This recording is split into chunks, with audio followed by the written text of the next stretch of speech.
అడవి ప్రాంతాల్లో రోడ్స్ అనేవి ఇలా ఉంటాయి.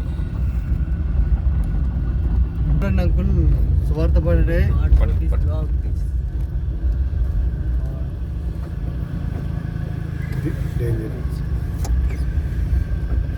చాలా భయంకరమైన ఘాటీస్ ఉంటాయి. మనం చాలా జాగ్రత్తగా చూసుకోవాలి. పువ్వులు ఉంటాయి. ఇక్కడ జాగ్రత్త నైట్ జర్నీస్ చాలా జాగ్రత్తగా కూడా మనం చేయవలసిన అవసరం. ఇదంతా అప్పు.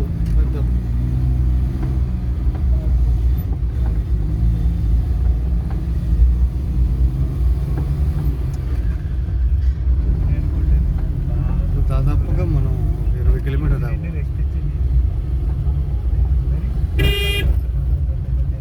ఇది ఊరు అనేది. ఇదంతా కేకరమైన అడవి ప్రాంతం. ఇప్పుడు ఊరు వస్తుందా? ఇది ఊరు.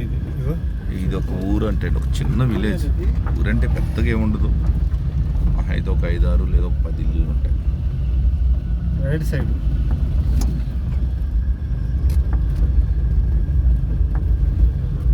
ఇది ఇంకా డేంజర్. పట్టుకోండి. ఇది ఇంకా డేంజర్. చాలా జాగ్రత్తగా వెళ్ళాలి. ఇక్కడ సీనియర్ డ్రైవర్లు తప్ప ఇక్కడ మాలాంటి జూనియర్ డ్రైవర్లు పనికిరారు.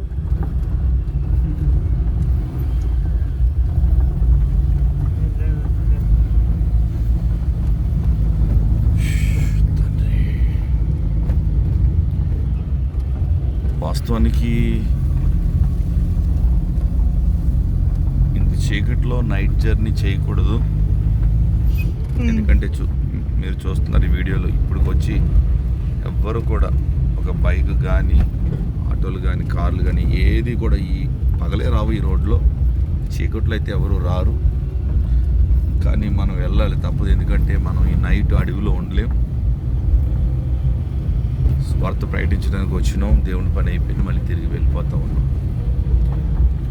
మాకు దేవుడు ఒక మంచి వెహికల్ ఇవ్వాలని మీరు ప్రార్థన చేయాలి.